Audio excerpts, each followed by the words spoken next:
আসসালামু আলাইকুম, আপনাদের সবাইকে স্বাগতম জিও পোল্যান্ডে। বন্ধুরা, কল্পনা করুন ওমানের মাসকাটে একটি ছোট্ট ঘরে বসে আছেন ইরানের পররাষ্ট্রমন্ত্রী আব্বাস আরাকচি, আর অন্যদিকে আমেরিকার বিশেষ দূত স্টিভ উইটকফ আর জ্যারেড কুশনার। বাইরের সমুদ্রের ঢেউ আছড়ে পড়ছে, কিন্তু ঘরের ভেতরের পরিবেশ তার চেয়েও বেশি উত্তপ্ত। এই বৈঠক যদি ব্যর্থ হয় তাহলে মধ্যপ্রাচ্যে আগুন লেগে যাবে। আরব সাগরে আমেরিকার বিমানবাহী রণতরীগুলো পজিশন নিচ্ছে, হাজার হাজার নতুন সৈন্য মোতায়েন করা হয়েছে, আর ইরানের হাজার হাজার ক্ষেপণাস্ত্র এখন লক্ষ্য স্থির করে আছে।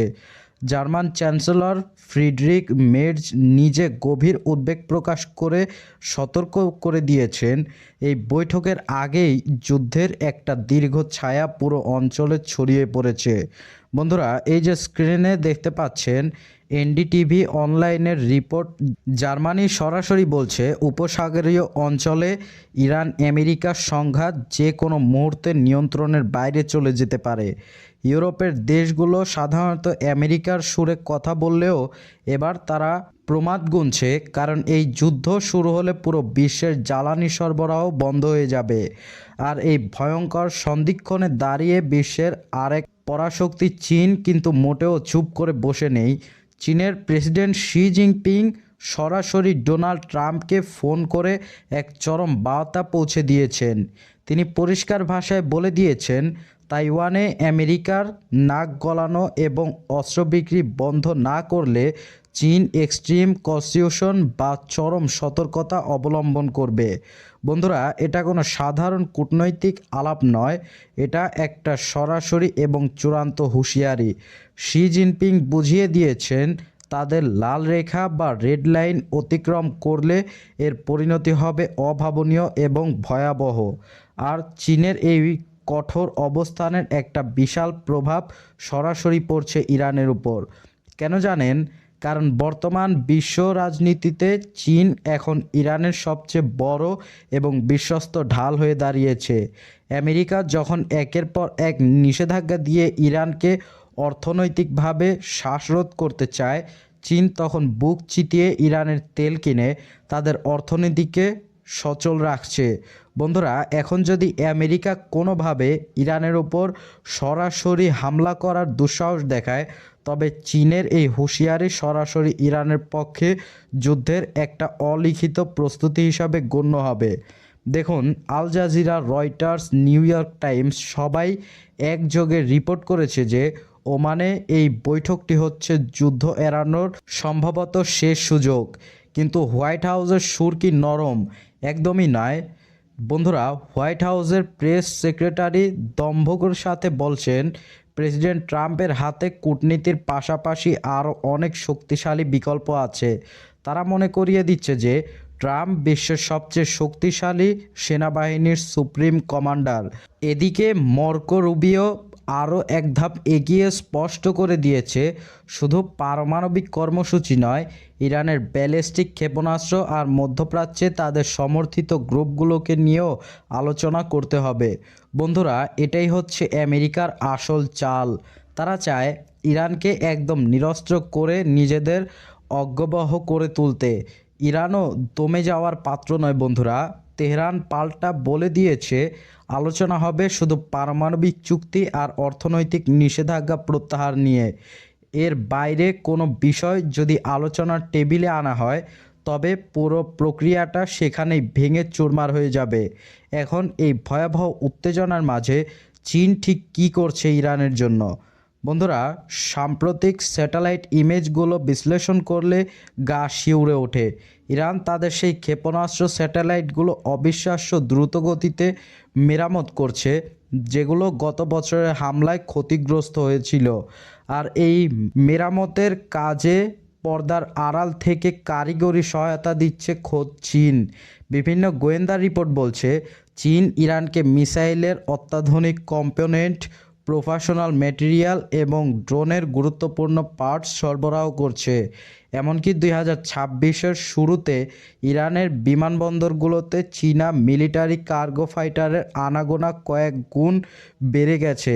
বন্ধুরা, শুধু তেলই কিনছে না চীন, তারা ইরানকে দিচ্ছে অত্যন্ত উন্নত ড্রোন প্রযুক্তি, ইলেকট্রনিক ওয়ারফেয়ার সিস্টেম এবং সাইবার সিকিউরিটি সাপোর্ট, যাতে আমেরিকার যে কোনো আধুনিক হামলা বা হ্যাকিং ইরান খুব সহজেই মোকাবিলা করতে পারে। গোয়েন্দা তথ্য অনুযায়ী ইরান ইতোমধ্যে 1000-এরও বেশি নতুন প্রজন্মের ড্রোন তাদের অস্ত্রাগারে যুক্ত করেছে, যেগুলোর প্রযুক্তির নকশায় চীনা প্রকৌশলীদের স্পষ্ট ছাপ রয়েছে। চীন, রাশিয়া, ইরান এখন একটা শক্তিশালী এবং বিভাজ্য সামরিক অক্ষ তৈরি করেছে। একদিকে রাশিয়া ইরানকে দিচ্ছে বিশ্বের সেরা এয়ার ডিফেন্স সিস্টেম, অন্যদিকে চীন পূর্ণ গঠন করছে ইরানের মিসাইল এবং ড্রোন শক্তি। যদি ওমানের এই বৈঠকটি কোনো কারণে ব্যর্থ হয়, তবে ইরানের ওই ক্ষেপণাস্ত্র আর ড্রোনগুলো মুহূর্তের মধ্যে আঘাত হানবে আমেরিকান বেস, ইসরায়েল এবং সৌদি আরবের গুরুত্বপূর্ণ স্থাপনায়। চীনের এই নিঃশর্ত সমর্থন ইরানকে মানসিকভাবে এতটাই শক্তিশালী করে তুলছে যে তারা এখন আমেরিকার চোখে চোখ দিয়ে তাকিয়ে কথা বলার সাহস পাচ্ছে। বন্ধুরা, এখন আর শুধু ইরানের অস্তিত্বের যুদ্ধ নয়, এটা আসলে চীনের মাধ্যমে আমেরিকার একক বিশ্ব আধিপত্যের বিরুদ্ধে এক বিশাল চ্যালেঞ্জ।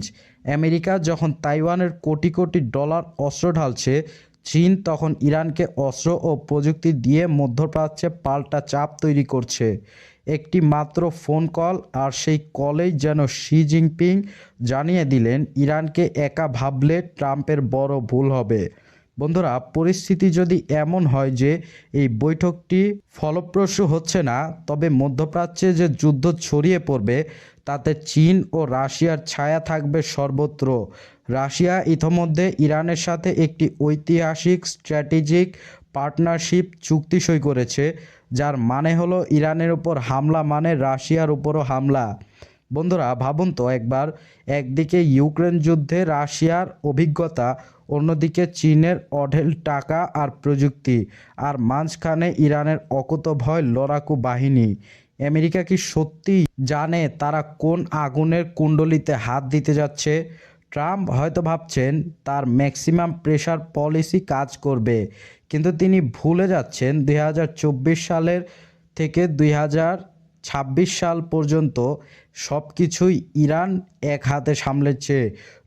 জো বাইডেন থেকে শুরু করে ডোনাল্ড ট্রাম্পের প্রেশার, ইরান এখন পর্যন্ত সব সামলাচ্ছে। যদি মধ্যপ্রাচ্যে যুদ্ধ লাগে, তবে চীন কি বসে থাকবে? কখনোই নয় বন্ধুরা, কারণ পারস্য উপসাগর দিয়ে চীনের জ্বালানি আমদানির সিংহভাগ আসে সেই পথের বন্দর হয়ে, ইরানের কাছ থেকে আসে। বন্ধুরা, তাই চীন তার নিজের অস্তিত্বের স্বার্থেই ইরানকে রক্ষা করবে, আর প্রয়োজনে সরাসরি সামরিক হস্তক্ষেপে পিছপা হবে না। ইতোমধ্যে দক্ষিণ চীন সাগরে চীনা রণতরীগুলো মহড়া, এবং অন্যদিকে হরমুজ প্রণালীতে ইরানের মহড়া যেন একই সমুদ্রে ওপিঠ ওপিঠ করে লড়ছে। বন্ধুরা, ইসরায়েলও এই মুহূর্তে চরম অস্থিরতায় ভুগছে। তারা চাইছে ট্রাম্প আসার সাথে সাথেই ইরানকে গুঁড়িয়ে দিতে, কিন্তু মোসাদের সাবেক প্রধানরাই এখন হুঁশিয়ারি দিচ্ছেন যে ইরানের সাথে পূর্ণমাত্রার যুদ্ধ মানে হবে ইসরায়েলের মানচিত্র বদলে যাওয়া।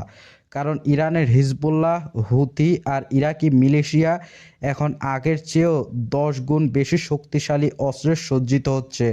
বন্ধুরা, আপনারা কি জানেন হুতিরা এখন লোহিত সাগরে এমন সব হাইপারসনিক মিসাইল ব্যবহার করছে যা আমেরিকার আধুনিক ডিফেন্স সিস্টেম ধরতেও পারছে না। তারা সেগুলোর পরীক্ষা চালাচ্ছে। এই প্রযুক্তিগুলো কোত্থেকে আসছে? গোয়েন্দারা আঙ্গুল তুলছে সেই চীন আর রাশিয়ার দিকেই। আমেরিকা মধ্যপ্রাচ্যে তার মিত্রদের হারিয়ে ফেলছে, এমনকি সৌদি আরব এবং আরব আমিরাতও এখন আর আমেরিকার হয়ে যুদ্ধে জড়াতে ইচ্ছুক নয়। তারা বরং ওমানের এই বৈঠককে স্বাগতম জানাচ্ছে, কারণ তারা জানে যুদ্ধ হলে ধ্বংস হবে তাদেরই চকচকে শহর আর তেলের খনি। বন্ধুরা, ট্রাম্পের সামনে এখন দুটি পথ, হয় ইরানের সাথে সম্মানজনক সমঝোতা করা, নয়তো এক অন্তহীন মহাযুদ্ধে জড়িয়ে পড়া। কিন্তু ট্রাম্পের ইগো কি তাকে সমঝোতা করতে দেবে, নাকি তার পাশে থাকা একটরপন্থী তাকে যুদ্ধের উস্কানি দেবে? বন্ধুরা, ইউরোপের অবস্থা আরও শোচনীয়। জার্মানি, ফ্রান্স আর ব্রিটেন এখন যুদ্ধের আশঙ্কায় সাহস পাচ্ছে না, কারণ তারা রাশিয়ার গ্যাস থেকে বঞ্চিত। আর এখন যদি মধ্যপ্রাচ্যের তেল বন্ধ হয় তবে তাদের অর্থনীতি পুরোপুরি ধসে পড়বে। তাই ওমানের বৈঠকের সাফল্যের জন্য ইউরোপ এখন আমেরিকার ওপর প্রবল চাপ সৃষ্টি করছে।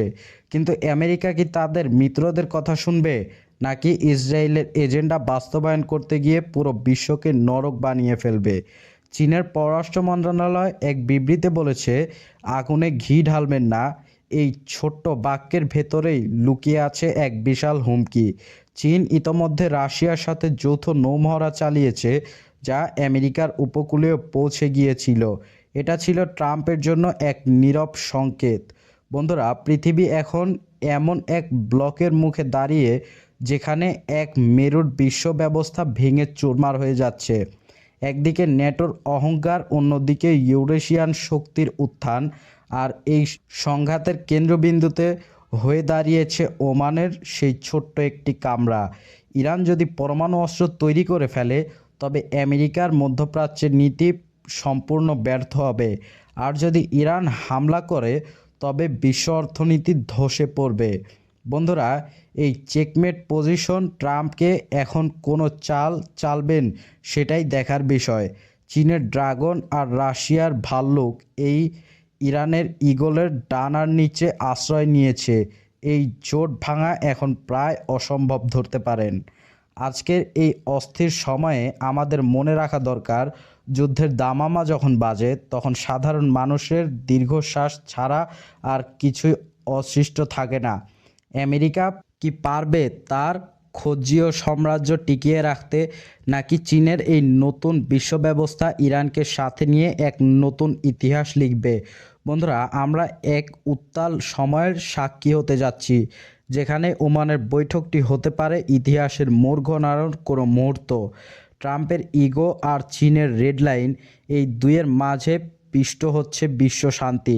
আমেরিকা কি পারবে চীনের এই চ্যালেঞ্জ মোকাবিলা করতে, নাকি তারা বাধ্য হবে ইরানের দাবি মেনে নিতে?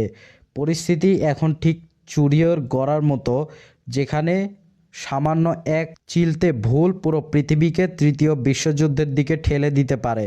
আপনারা কি মনে করেন ওমানের এই গোপন বৈঠক কি শেষ পর্যন্ত সফল হবে, নাকি চীন আর ইরানের এই যৌথ শক্তি আমেরিকাকে এমন এক চমক দেবে যা আগে কেউ কল্পনাও করেনি?